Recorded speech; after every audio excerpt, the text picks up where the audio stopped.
Okay, I think we're live for today. Let's begin with the two topics. So I guess one little bit of announcement, right? So the midterm exam 1 is out. So, get about doing that. I'll release the multiple choice questions today at some point. Again, the way that they work is that you can start them anytime. Once you start them, you have 2 hours to finish. Okay, so that's the way they work. So you can start them anytime. Once you start, 2 hours to finish. The only reason why I give you 2 hours is literally because I don't want anyone. Oh, cool. Oh wait, it's displaying the wrong screen. That's bizarre. Wait, why is it displaying that screen? Hang on. Huh. Okay, hang on. That's very bad.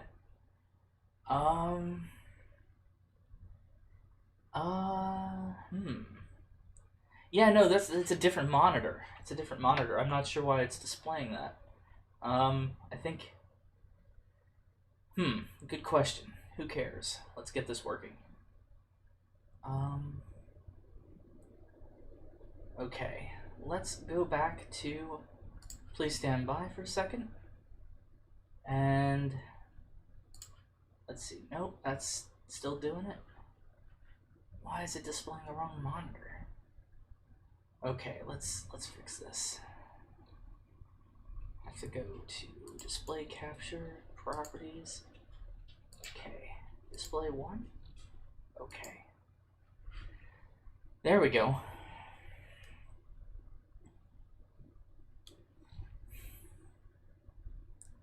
Yeah, that's the screen that I watch your comments on, but I keep it on another monitor. For some reason, OBS switched,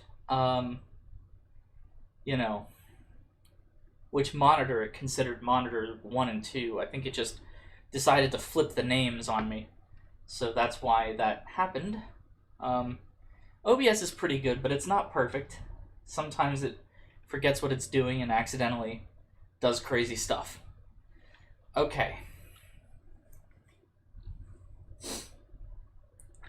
Okay, so now you see the text. Okay, so you can start them anytime. Once you start them, you have 2 hours to finish. I don't want anyone spending 5 hours on this thing, right? You do have labs this week.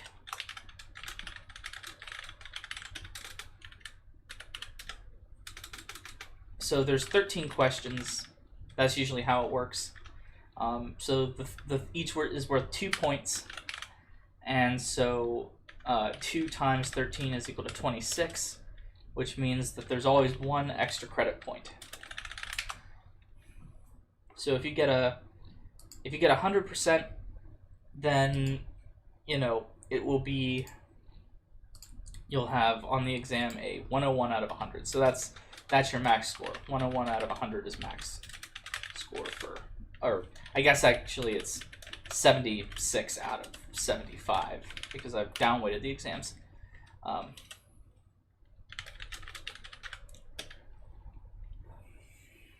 Yeah, so the multiple choice is going to be available until about 10 p.m. on Friday night. Yep, 13 questions. That's 25 points divided by 2, and then kind of rounded up. Right? So that's how that worked.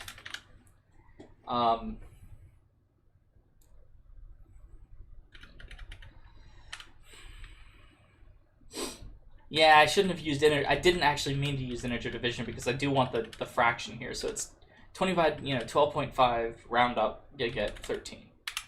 So that's the general feeling. Let me just say that they don't require significant amounts of like deep thinking. Some of them are concept questions about concept questions about Python. Some of them are concept questions about if statements, for loops. Like, if you understand how to write the code for an if statement or write the code for a for loop, or you understand, for instance, how to execute the range object on like 3.17.4 kind of thing, then you should be fine. There's probably a lot of questions on range, a lot of questions on lists. But you get your results back. I think you get your score back. I don't think you get told which questions you got right or wrong until after the final is submitted. But yeah, I think you get your score immediately. That way you know how you did. The reason why we don't tell you how you did on each individual question is just because other people are taking the same questions. So, so you don't know exactly which questions you got right or wrong. Okay. Anyway, so that's kind of the theory for the multiple choice. I mean, personally, I thought about eliminating the multiple choice altogether, but then it would just reduce the exam completely into a homework. So that's why the multiple choice is still in the exam. I personally don't like doing MCQs on an online format like this, and I think it's kind of pointless. But just go out and spend a good 45 to an hour on it. Like, that's what that's my goal here. So think a little, and remember, right? So, I mean, unlike an exam on paper, you have, Emacs, PyCharm, whatever. So if you are really stumped on a question and it's asking you what a piece of code does, and I know a lot of people got these questions wrong, you could always try it out. Right? There's nothing that says you can't do that, and so, just try to understand why the code is doing what it's doing. So, yeah. So don't get, if there's a question that I just had no imagination on, and the question just looks like, what does the code here do? And you're really confused about what the code does, and you run it, and one of the answers is there, you're like, oh, okay, that's what the code does. So, it's a bad question, but take advantage. Okay. Alright, so that's everything I want to say about the multiple choice today. Lab is running this week. The other thing to say is, okay, so that's all I want to say about the MCQs and about the exam questions. So, get the exam done, blah, blah, blah. I guess the other thing to say is today we're going to talk about two topics.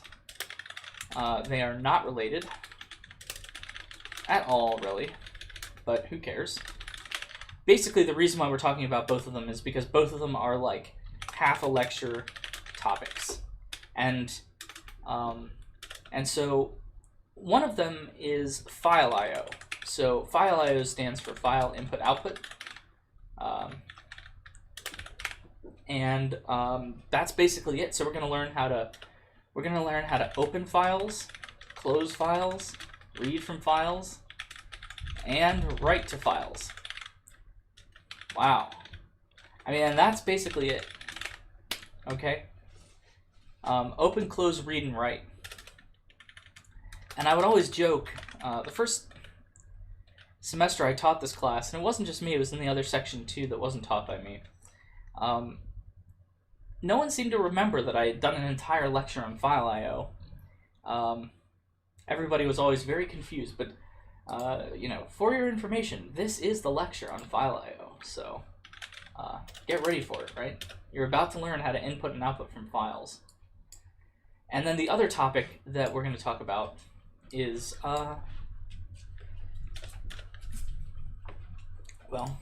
what is it? It is slices. And just to troll some people, I'm not going to troll people. So, So yeah, so basically slices. And slices are a weird Python-specific thing. And I shouldn't say exactly Python-specific, but languages, other languages, like to my knowledge, Java doesn't have them. C++ doesn't have them. The other language that has them is Ruby. But Ruby is like Python++. So, so there's a reason that Ruby has them, and there's a reason why a lot of other languages don't have them. Some languages implement something similar to slices, but basically what a slice is say you have a list. It's not a harder Python. I actually think ++ in this case just means a better Python. Well, I shouldn't say better. I think what to say about Ruby is that it's better for experts, worse for beginners.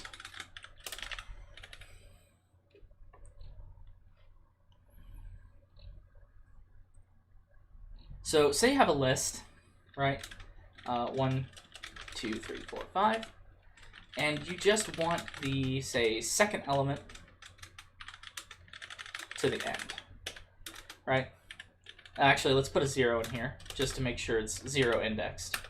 So if this thing is called my list, and I do, for instance, 2 to the end, so there's 6 elements in the list, that's why I'm using 6. Basically what this is going to do is it's going to make a copy. Crap.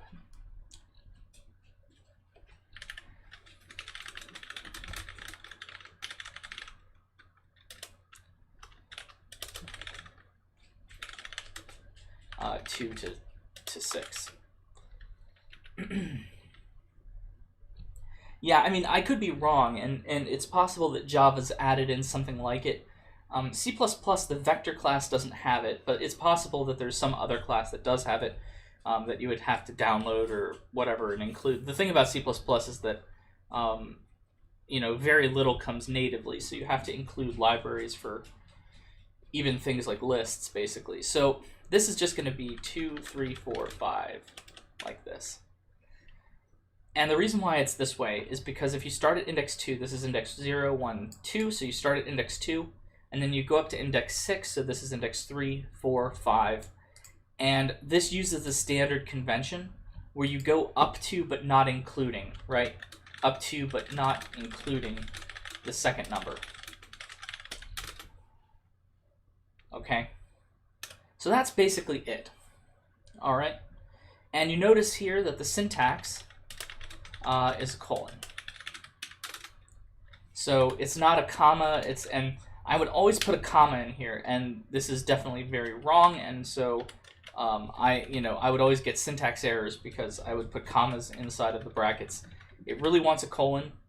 PEP 8 standard says you put the colon and then you put a space after the colon, but I don't really care about that. Really what I care about is if you understand how to break these things down. And so we'll talk about the colon is basically the slice operator, because remember, if you do something like mylist at 2, that's just going to be the number 2. If you do mylist at 3, that's going to be the number 3, etc., right? Mylist at 5, I could have just done mylist at 4, right? There we go. But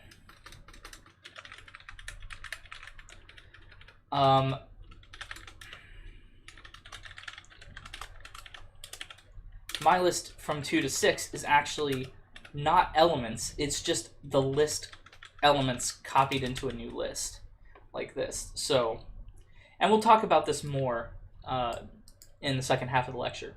So this is the second topic that we're going to get to, is called slices.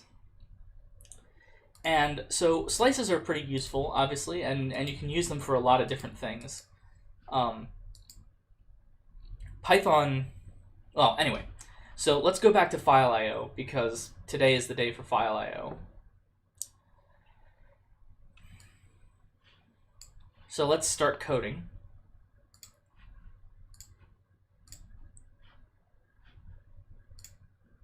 So I'm just trying to pull up my old FileIO lecture to... Sometimes I pull up my old lectures just to make sure I haven't forgotten anything.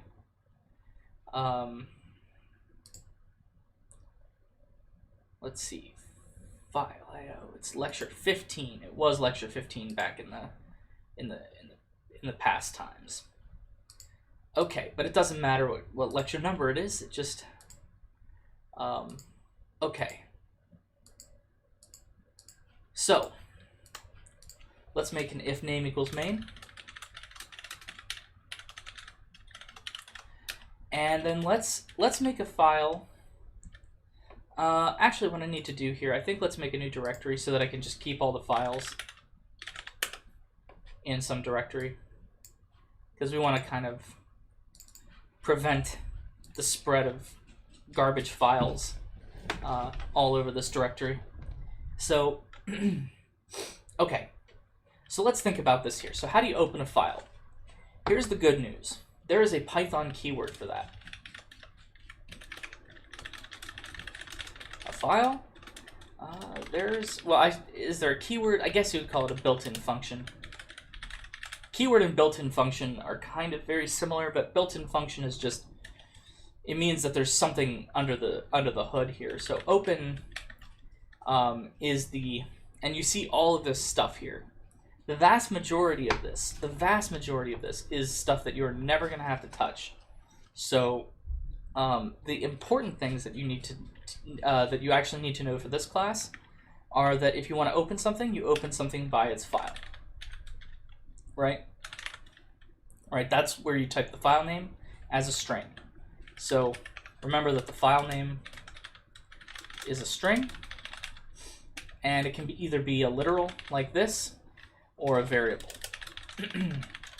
So one thing to say is that a literal is whenever you type in a constant value, so if you type something like x equals 3 or my string equals, blah.text, this 3 here is a literal. This thing here is a literal. There is, so no. So the good news is that, Java, unfortunately, is basically 25 or so years of concurrent mushings on top of each other. So that's the problem with Java. Java has a lot of... So the reason why Java has something like 2 different ways to do the same thing is and one is slower than the other, is generally because they're maintaining reverse compatibility and they're doing all kinds of weird stuff because the old version of Java did something one way and now they're doing something a new way. The point is that in Python, there are ways that you can probably do it otherwise, but the only way to open a file in Python is to use the open command. At least, it's not true, but it's true enough for me to say it. So basically here we can open a file. So let's create a text file, right? Let's create a file, and let's call it blah.text, right? And so let's just type some stuff into blah. So Python lets us, so this isn't doing anything with Python, this is literally just typing into a text file. Open files, we can read lines from the files, we can write lines to the files, we can save stuff, we can accidentally overwrite everything if we're not careful. So I didn't use Python to create this file. I literally just right-clicked, hit new, and clicked file. So this is just, I'm just making a text file here. This wasn't made with Python. This was made by me, right? Okay, so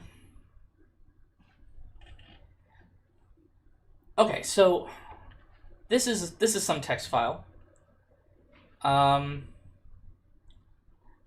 .text is just an extension. It just kind of hints that the thing inside of the file is going to be text. Technically, it doesn't necessarily mean that, but whatever. So, okay, let's open blah.txt, right? So commonly what you're going to do is you're going to have some variable that has the file name. And now here, the second thing that you have to know is the mode. So there's 3 modes in Python. There's read, write, and append. So for now, let's talk about read.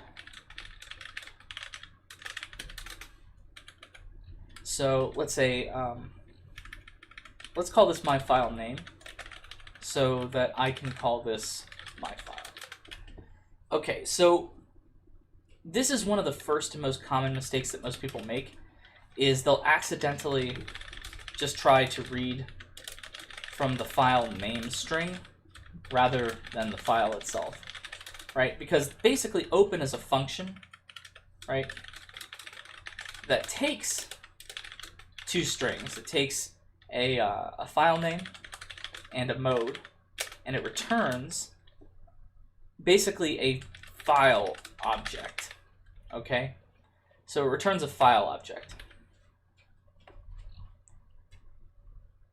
And so we can read from file objects. So let me show you how to read, all the different ways to read from a file object. So here's one way, myfile.read.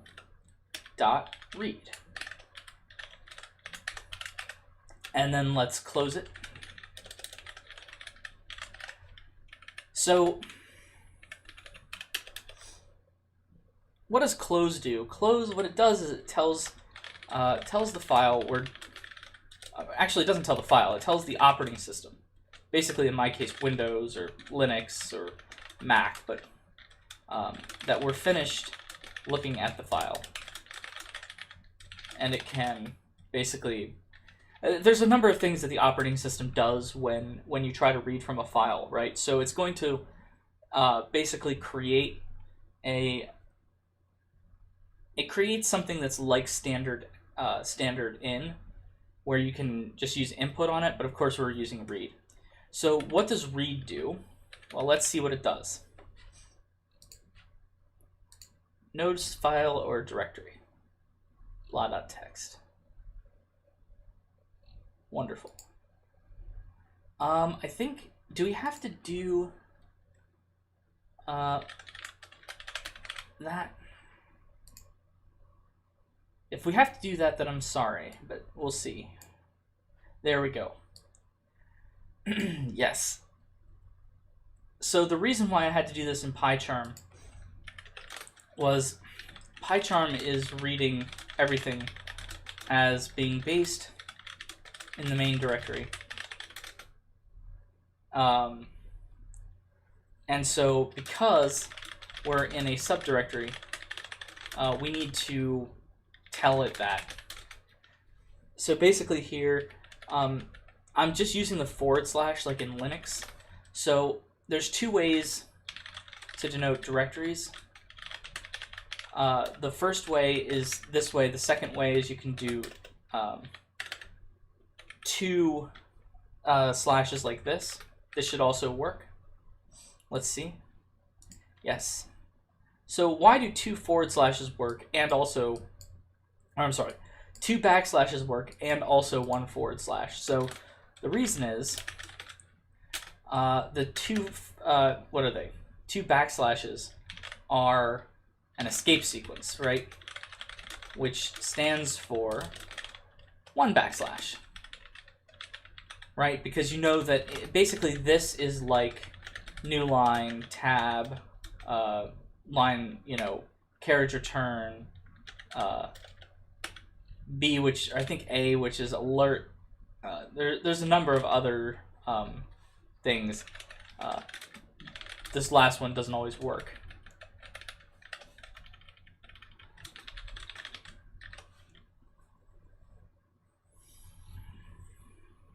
So, but the point is that this is just an escape sequence. The backslashes are the Windows style directory markings. The / is Linux style, Mac style too, I guess. So actually, well, if you print out my file name here, what you're going to see is that this actually prints out files directory /blah.txt, and it's only one backslash, right? So your question of where did the two backslashes go? The answer is, well, this is actually an escape sequence, so this only actually is one backslash. It just looks like two in our code because we have to have a way to distinguish it from escape sequence of B, right? So that's a problem. Okay, so that's a good thing to talk about. The answer is that you can always use the Linux style.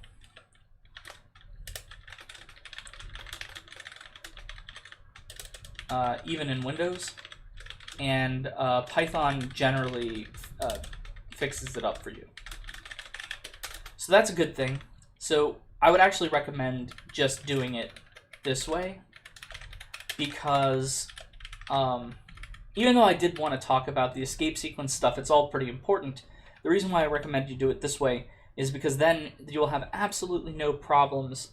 You might have some issues if you try to run this code on a Linux machine, whereas here you'll have no problem if you try to run this code on Linux or Windows, because Linux understands the / and Python understands the / and makes it into the backslash.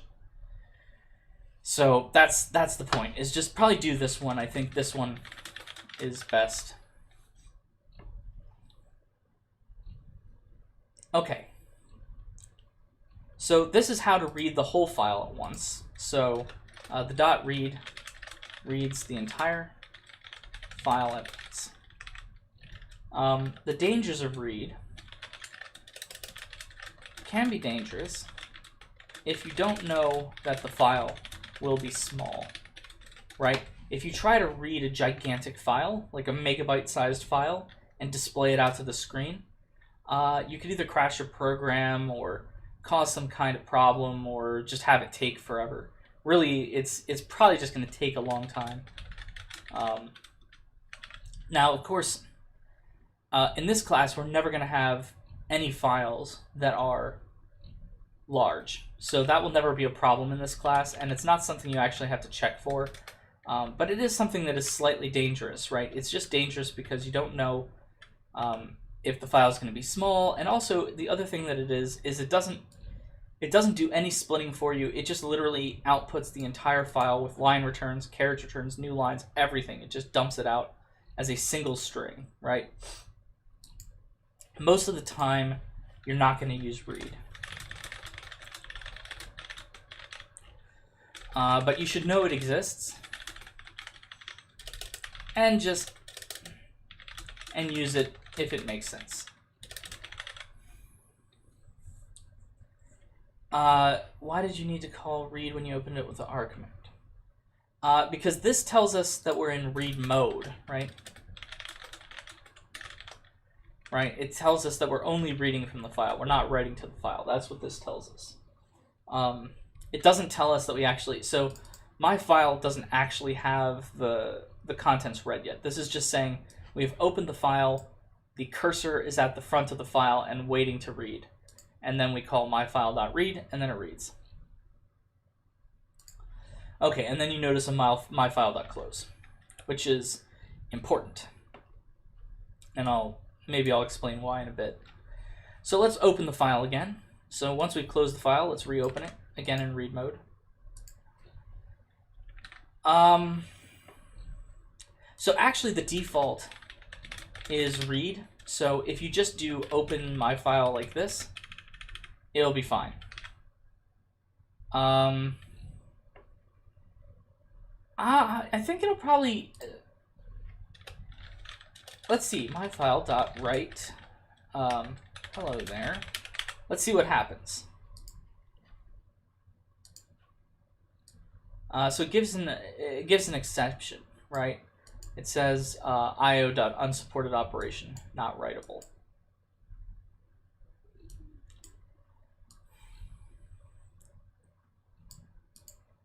Good question. I hadn't actually done that before. I mean, I knew that it wouldn't let you. I imagined it was going to throw some exception, but I didn't know what exception it was exactly because I'd never actually tried my luck with that. That's right. So it's not writable because we've opened it in read mode. And so the default is read mode. So if you don't put anything in the second argument, it's just defaulted to read. So, okay.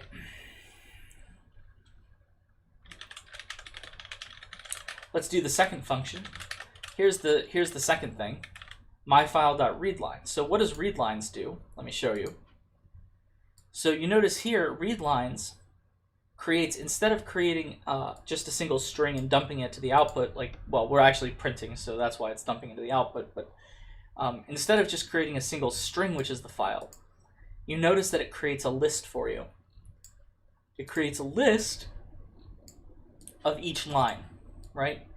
That's what it does. So that's what that does for you, right? Creates a list of each line.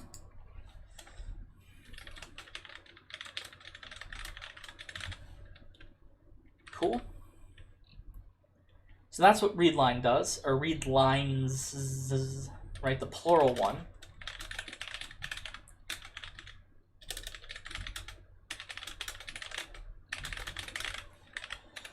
So the one thing to notice about the readlines is that it's a little bit wonky. So there's a little hiccup in the function. It's not really a bug. Not a bug. It's a feature. But this is what it is. So if you notice, like input, when we do an input from a file, or I'm sorry, if we do an input from the command line, so if we do literally just input, we're never going to end up with this. You see how these new lines are being saved right here. So you see that there's still these new line characters at the end. You know, so the one thing that you have to realize here is that there's always a new line, or, okay, not always. The one exception is the last line could maybe not have a new line, because if you look at the text file, there's no new line at the end here. If I just hit down and over, right, it never goes to line 8. There's no new line here.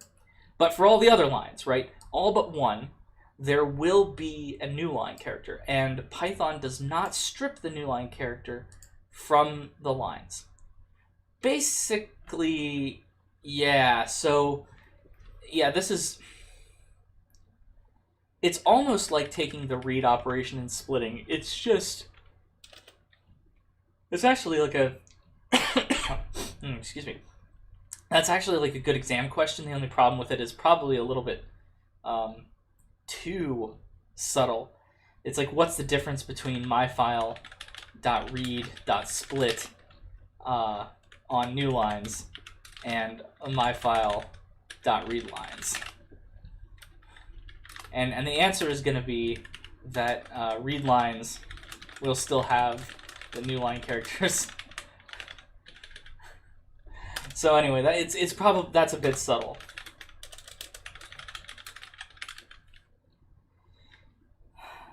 Yeah, I mean, you could probably do something like that.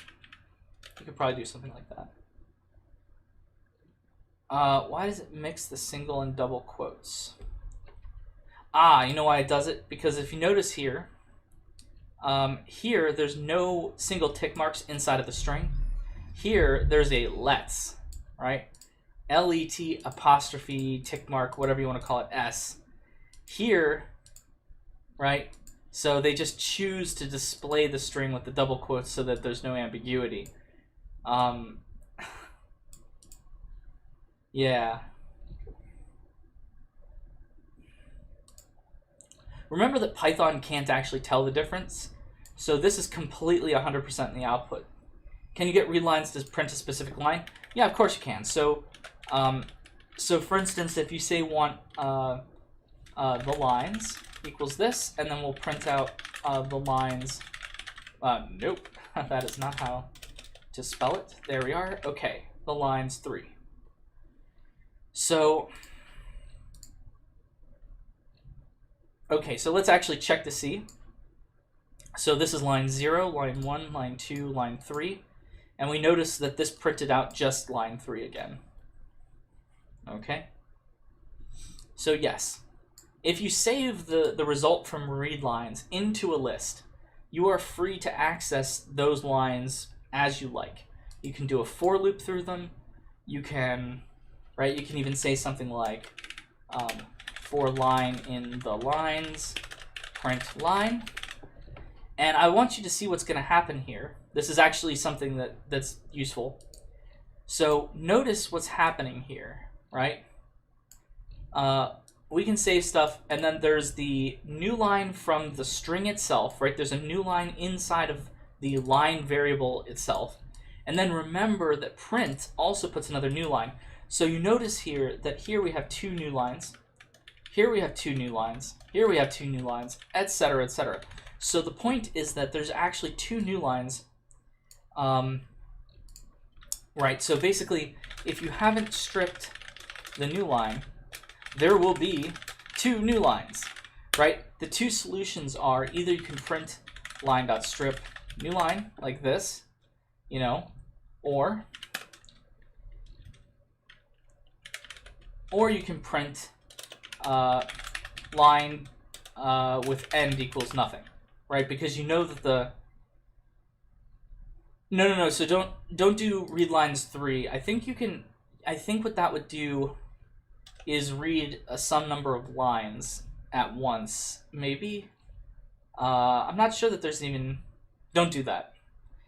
Just either read all the lines or do what we're about to do in the last example. So these are the 3 ways to read. Well, 2 ways to read. You can either read the whole file, you can read the lines in as a list, and the last way to do it is, let's copy paste the open command. There we go. You can use iteration, and you can read a single line. So you can say myfile.readline, and so you can say for line, yeah, sure. Well, okay, what should I do? There's a number of ways to do it. You can either say myline equals myfile.readline, and then you can say while myline, and then here you can do this. So this is one way to do it. And print, here is a line, and then I'm going to put on myline.strip. There we go. Okay. So let's see what happens here. So here, I just wanted it to be clear that, oh, whoops. This was made by me. Why is it outputting that? I forget. Oh, it's outputting those. Okay, so let's print. There we go. Okay, let's do that again. Here we are. So basically here, I just wanted it to be clear that this is all coming. Yeah, so read line. So the way to think about it, here's the way to think about it. How can we explain this behavior? Right, the answer is that basically, a file has a cursor, and what I mean by a cursor is it's a place where the file pointer, it's where the file, what the operating system thinks is the current position, right? It's basically, pretend like what's happening is that the operating system is opening your file in like Notepad or whatever, and it's literally just has a cursor, and whenever you call readline, what it's doing, so like if this is the file cursor right here, it starts at the beginning. If you call read lines, then it reads all the lines. If you call a single read line, it just calls this read line once, and then what it does is it stops because it says, I found a new line. It updates the cursor to being on the second line, and then it stops, right? And then you call read line again, it does it again, call the read line again, it does again, etc., etc., etc., etc., until you're done with the file. So that's kind of the way to think about it, is that each file has a cursor while it's open. And so basically the operating system maintains that position. There's actually ways to move the cursor for instance, if you do like myfile dot, I think it's seek, and myfile dot what is it, put, or what is it? Seek, is it tell? I think it might be tell. So tell will tell us the position in the file, and seek, but you will not need these commands for this class. So, okay. Unless I design something really, really insanely, mind-bogglingly crazy, which I promise you that I almost certainly won't. Is my line considered true? So notice here, I'm not using my file, I'm using my line. So when but your question is correct. When myfile.readline, yeah, exactly. When myfile.readline reaches EOF, which is end of file, then it'll return empty string. And remember that empty string evaluates to false. No, I didn't say that read wouldn't be used. I said read is probably the least common, right? Most of the time you won't use read. We have a file IO homework. You're not going to have an explicitly file IO homework. What you will have is you will have file IO mixed in to all the rest of the homeworks from now on and all the projects. So file IO is very important. We will use it for the rest of the class. It's just we don't test it specifically, but it will be tested from here on.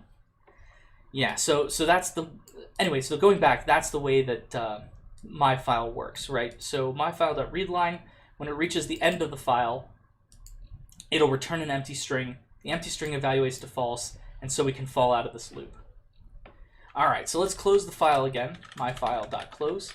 And you might be thinking, man, that's annoying, but just, stay with me on the close bit. There's another way to do it. You can actually use a for loop iteration. So I think this is definitely the most elegant, beautiful, whatever, right? Great way to do it. Use Python's inbuilt iteration processes. And so this is how you use the iteration process. So you open the file, as we did before. Myfile equals open myfile.text, or whatever it is. So here we go. Let's open it again. There we go. And then I'll put the myfile.close. So the actual hint is that if you're not closing a file in read mode, not the end of the world. You're going to be okay. Not closing a file in write mode, unpredictable. Scary times. Okay. So we haven't gotten to write mode yet, but basically if you forget to close a file that's in read mode, you're generally okay. And the reason is because read mode doesn't lock files like write mode does. Because whereas multiple processes can read from a file simultaneously, only one process is ever allowed to write to the file at once. And I don't know if you've ever had this happen to you where you're in, like, for instance, I think MS Word used to be really bad about it, where it wouldn't let you modify a file because, for instance, you've opened it and then Word crashed and it didn't close it properly. And then when you go to open the file again, it says, oh, that file's locked. Like, you can't open that file, right? And so that is the result of, for instance, like if your program crashes while the thing is in write mode, sometimes if the file handle doesn't get closed, it won't let you open the file again for writing because it thinks there's another process that still owns that file for writing. Anyway, so let's do the inbuilt iteration for reading. So for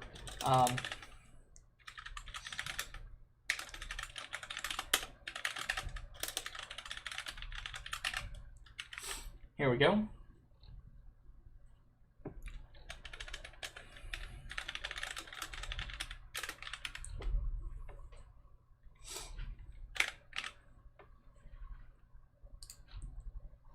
So notice that you can actually just use the Python's inbuilt iteration. And what I mean by that is that you can literally say for my line in my file.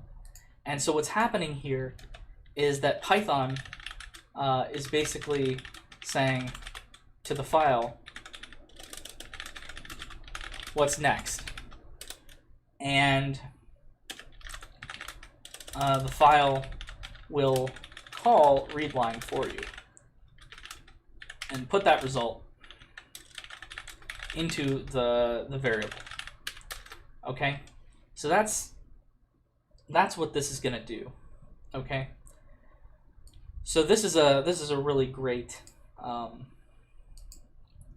feature of Python that it allows you to do. Okay, and I would actually say that this is probably one of the most common ways that you're going to read from files. I would say this is probably the most common. Whereas these other ways, they're useful, but they're less common because read lines requires you to read the whole file at once. So unless you know that you want to read the whole file at once, then you may not want to read lines. But of course it's useful, so like it has its uses. You just have to kind of think of which context, exactly what situation you're in. So I'm not saying these aren't useful. Read is probably the least used, but again, there might be a situation. Read lines probably the second, and then read line is the most used. And read line is the most used because it's just going to give you one line at a time. Then you can do a little bit of calculation, processing, input, whatever. And then you read the next line, do the next thing, do the next line, do the next thing, right? So that's basically why read line is the most popular. It's just because it kind of gives your program the flow that most of the questions that we ask are going to have. And then, of course, this is a secret way of using read line here, where you say for my line in my file. Okay.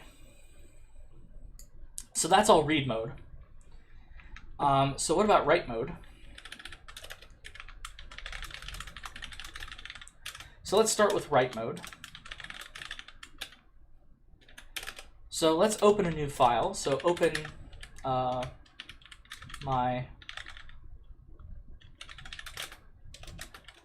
write file, I'll call it write file. So let's see, write file name equals, I always do movies dot something like that. So, and so here you definitely need the W, okay? The reason why you need the W is because you put it in write mode. And so now you might ask, well, what kind of methods do we have to write to a file? As it turns out, they are the same methods as you have to read, except they are now write. So for instance, here you can do write file dot write, write file dot write lines, and so these are the two commands. Now you might be asking, what happened to write line? And the answer is, in that case, if you just want to write a single line, then you just call it with write, and you stick a line in there, right? So either you can stick a large block of text in there with a lot of lines and a lot of new lines and a lot of stuff, or if you just want to write a single line, you can just stick a single line in here and that'll work. Write lines, so the difference between these two, right, is that write takes string, write lines takes a list of strings, right? That's the difference between the two. And you notice that that's really all you need, right? Because here you're allowed to, well, okay, let's just do it. So let's do something like this. Movie name equals input tell movie, right? And then what we're going to do is while movie name is not equal to quit, right? The standard business. And then what we're going to do is this. We will write the movie name. Okay, so let's do this. So tell me movie. The answer is always Jurassic Park.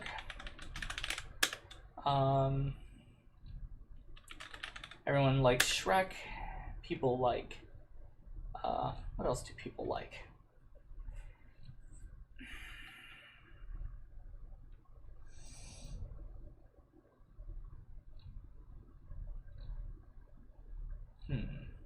Strike 2, of course.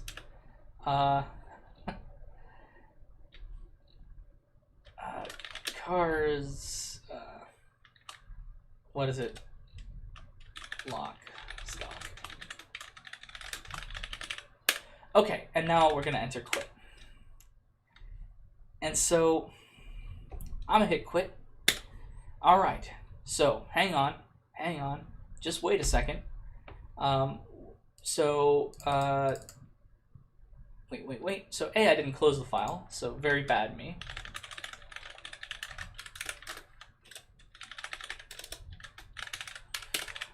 So I actually ran some danger here.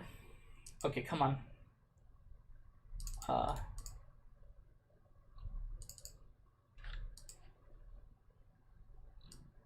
Oh, wait a second. Right. We'll delete this file in just a second because it's not in the right directory. Anyway, so here we see, what do we see? Right. We see it kind of not exactly what we meant to do. Right? And the reason why this is not what we meant, you know, is look at it. There's no new lines, right? So what happened here? Well, as it turns out, write is going to literally write whatever string you put in there, okay? It will not put... So just like readlines, readline does not remove a new line character. Write lines does not add new line characters. At least write doesn't. Guess we should check for write lines, but I don't think write lines does either. So the point is that if you want this to look probably something like what you meant, you have to add the new line back, right? So let's run this thing again. Tell me movie. So Stargate. Excellent.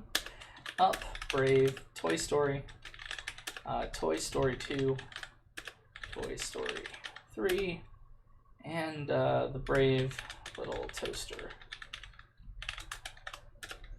And quit. So, all right, now let's look at the file. So now I put in the right directory, so let's delete this one. So let's look at this file now. Oh look, right? It saved it correctly, and what do I mean by correctly? What I mean is that this is probably what we meant to do, right? We probably meant to put something on each line, and now something is on each line. We did not mean to just literally jumble every movie name together into one big blob. We didn't mean to do that, and now we haven't done it. Okay. So, all right. So everything's fine, right? Everything's fine. Here's the massive warning danger label on the right thing. What should I call it? Mode. So what's the massive danger warning label on write mode? Write mode. White mode. Write mode.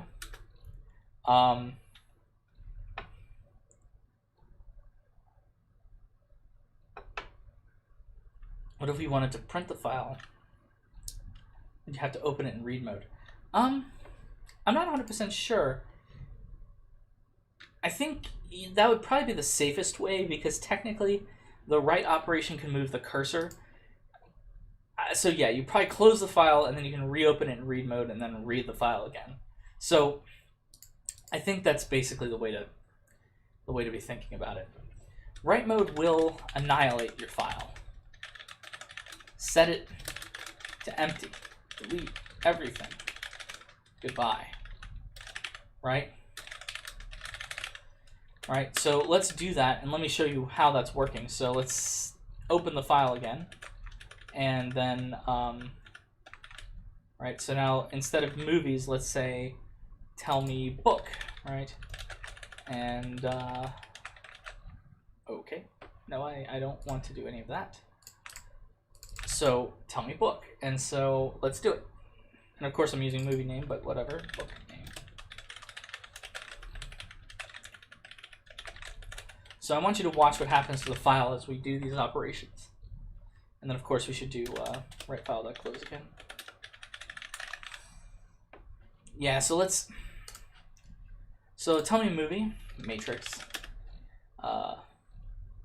Harry Potter, and the potted plant, and then we'll quit. Okay? Oh, wait, not quit yet. So let's look at the file. There's nothing in it. So now let's quit and see what happens. What happened? What happened? Why did nothing write into the file? The answer is because everything happened too fast. We closed the file and then we reopened the file. And instead of saving, what it did was it actually just wiped the file clear. So everything is lost. Okay? Alright, To Kill a Mockingbird. Let's see, Harry Potter again. Romeo and Juliet. So that's more a play than a book. Iron Man 3. The book.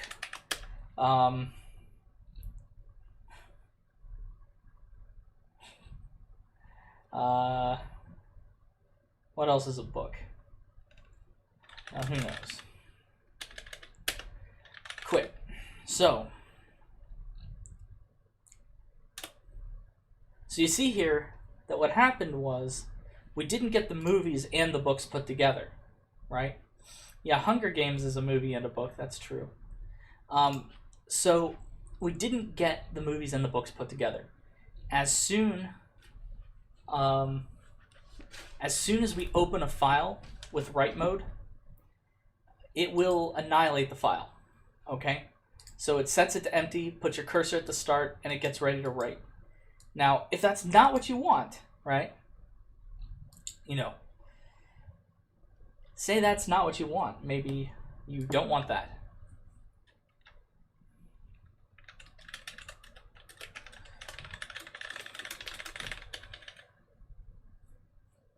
So there's a slight compromise way to do that. And that's last file mode, which is mode equals append. Okay? So what this does is it opens the file, just like write mode, sets the cursor to the end, doesn't blank the file, and right, and then yeah, so it just like write mode, sets the cursor to the end, doesn't blank the file,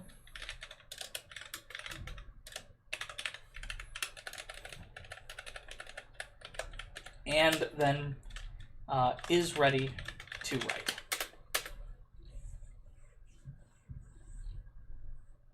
So let's open the file now with let's see. Let's reopen the file. But this time with append mode. So this is uber mega definitely important to get right? So this is something you should definitely test. If you mean append mode, if you ever care about what's in your files and you're about to write to them, make sure you're in append mode and not in just straight up write mode, because remember that Python's write mode will delete your file, right? So append mode does the same thing as, well, you know, we know what append means because we've done list.append, so it means the same thing. So let's see, what other kinds of things? Instead of doing books, let's do games this time. So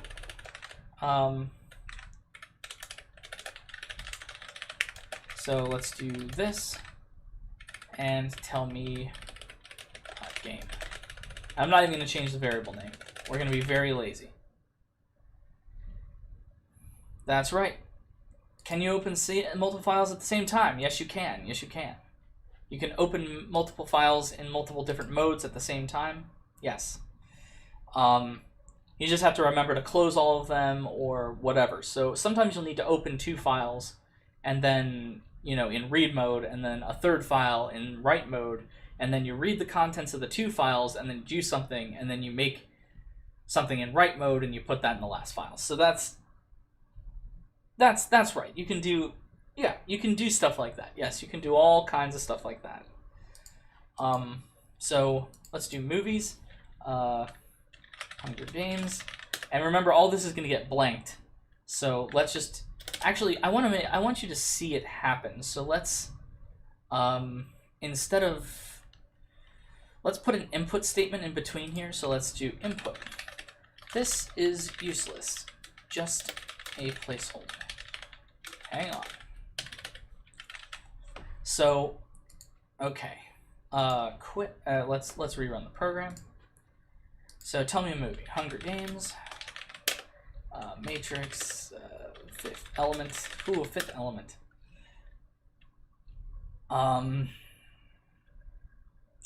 Jurassic Park 3. Return of the Raptoring. Star Wars. Phantom. CGI. Menace. Okay. Okay, and now we're going to quit. Alright, so let's see what happened here. So the file's blank, right, because we were in write mode. So, okay, we're going to hit enter. So this is a placeholder, hang on. So hopefully that, did it not write? What the heck?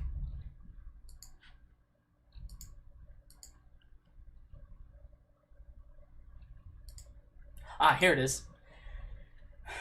And that's another thing to talk about with FileIO. So how does FileIO work? Basically the way it works is that you tell the operating system to write, okay? And then the operating system hangs on to the stuff that you've written. And it decides at some point that it's just going to dump it all into the file, okay? So sometimes these things are not dumped all together. These things are dumped, all at once. So just be aware of that. Like if nothing is ever getting dumped to your file, it's possible that if your program is crashing, that your program is correctly writing some stuff to the file, but then it crashes before the operating system has a chance to execute the actual write to file that it has to do, right? You tell it what to write to the file, and then it waits a little bit sometimes. It holds stuff in buffers. And there's ways to clear the buffers. There's ways to do all this stuff. We're not going to teach that in this class, mainly because we're just not. So, okay, so this is a useless placeholder. Hang on. So now I'm going to hit A and enter. Remember, this input statement doesn't do anything. It's just holding us in position. So what's going to happen now is it's going to reopen with write mode. And let's see.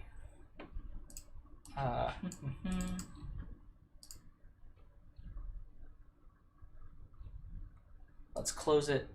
Let's reopen it. Ah, see. I think that's mostly PyCharm not updating it. So you see here that now it's empty again.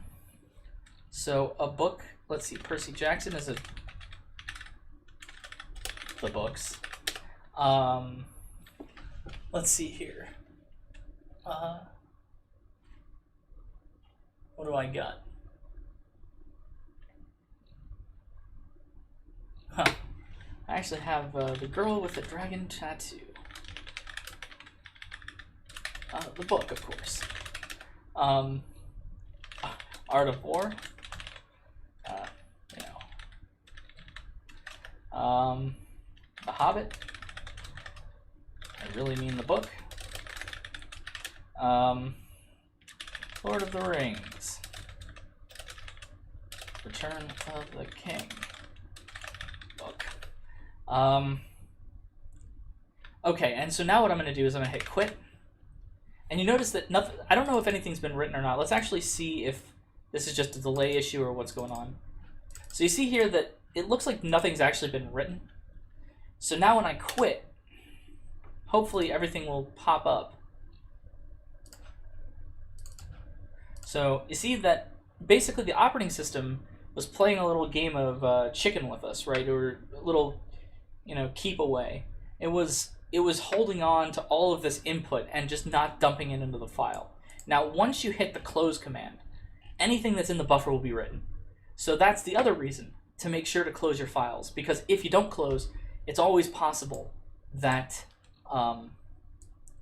that you might actually not write the last blob to the file. I mean, it should happen. Operating systems should do it. 99.9% of the time it works. 0.01% of the time when you really need it to work, it'll fail, right? And it'll cause some really finicky bug that's hard to determine. So that's why you should always close your file, because it flushes the buffer, writes it to the file, and closes it. So, okay, so what's a game? So Go is a game, chess, Factorio is a game, Tic-Tac-Toe is a game, Battleship, I can't spell it. Is that Mahjong? I think that might be how you spell it. I could be wrong. So,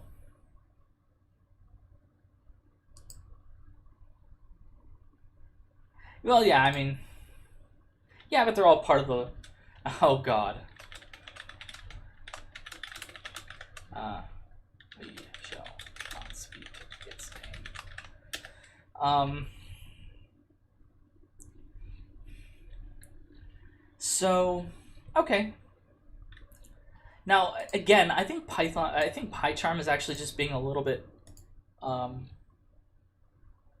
don't know if they're not updating or if it's the buffer issue with the operating system. So I guess here, it looks like it's the OS, but it could always just, if it just pops in, then it could be. It's hard to say. And so now I'm going to quit.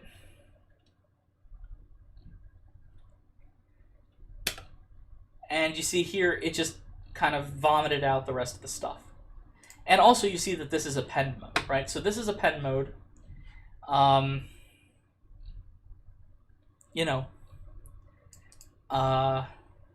there we go.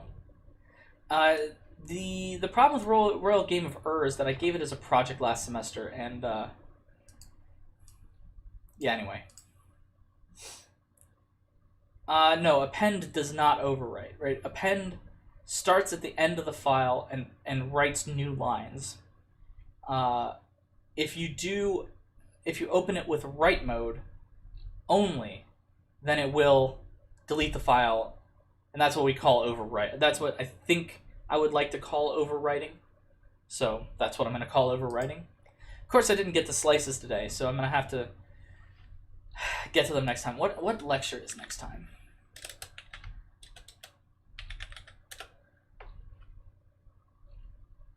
Oh, dictionaries. Maybe we'll push dictionaries to after spring break, and we'll just do an entire slice lecture. Maybe we'll do slices and then dictionaries next time. So I did, and then I intended this to take about half an hour, but of course the rule in general, for some reason, is that it takes about two to three times as long as I think to do any given task. So there we go. All right. So this is basically, I think this is a good little tutorial for opening files, reading files, writing to files. And so I didn't actually use the Relines command. So let's use the Relines command.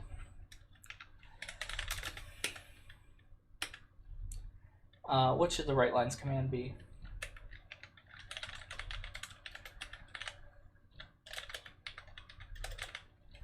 And I don't really want to do any of this stuff, so let's just put it all in an if false. Okay. So let's open a new file in write mode. And then let's make some stuff. So let's make A, B, C. Let's see, dog, cheese, bag, apple. Okay, so can you open up another Python file with FileIO? Yes, you can. Be extraordinarily careful with that. If you open a Python file in write mode, you've just blanked out your code. But yeah, you can open a Python file in read mode. Yeah, I definitely warn you about Factorio.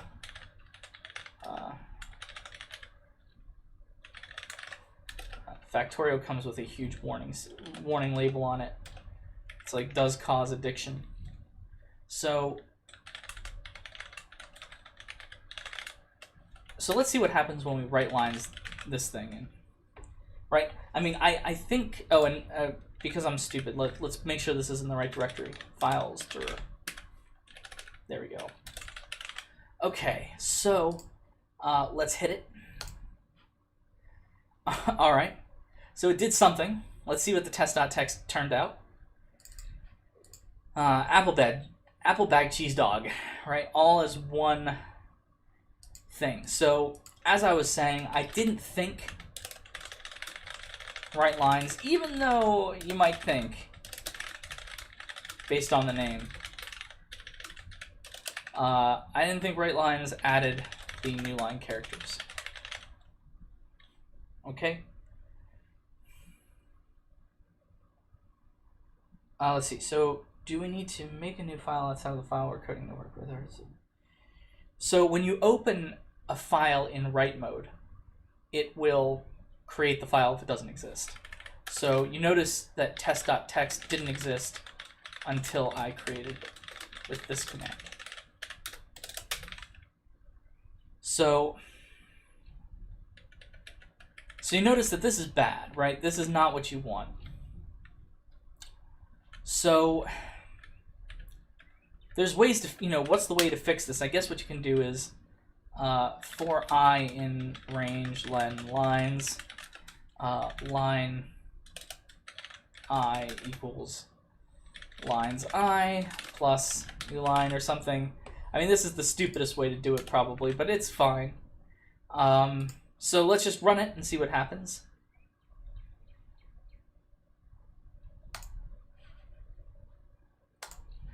Good. Apple bag, cheese dog are all on different lines, right? So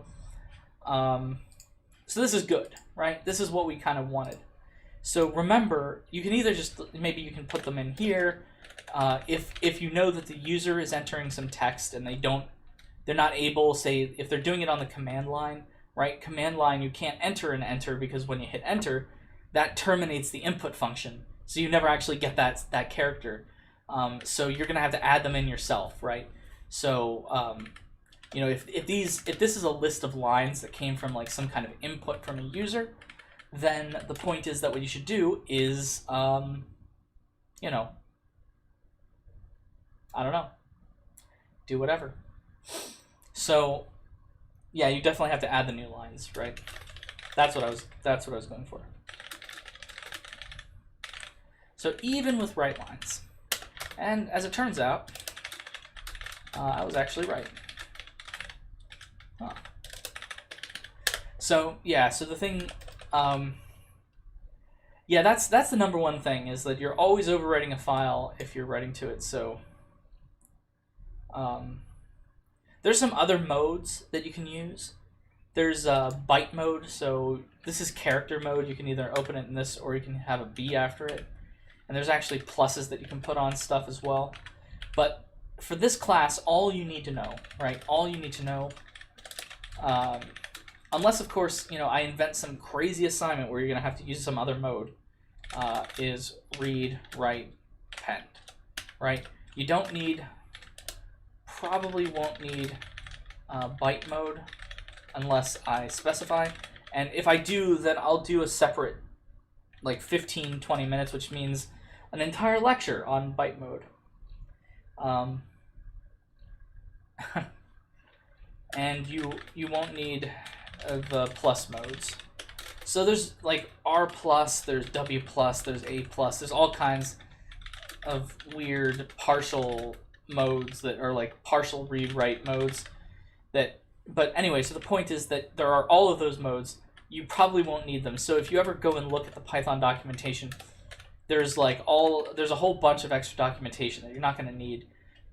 So that's that. Okay. Could you rewrite a Python file? Theoretically. Again, I highly recommend you never mess with Python. Like, unless yeah, no, you can. Oh, yeah. So you can definitely. Functions shouldn't be on the MCQ. Maybe they are. I'll check.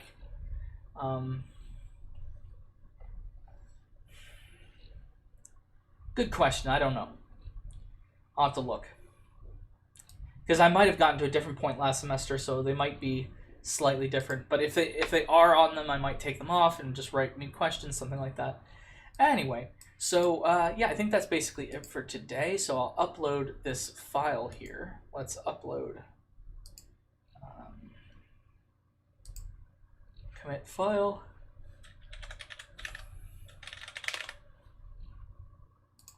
Let's commit them. All right.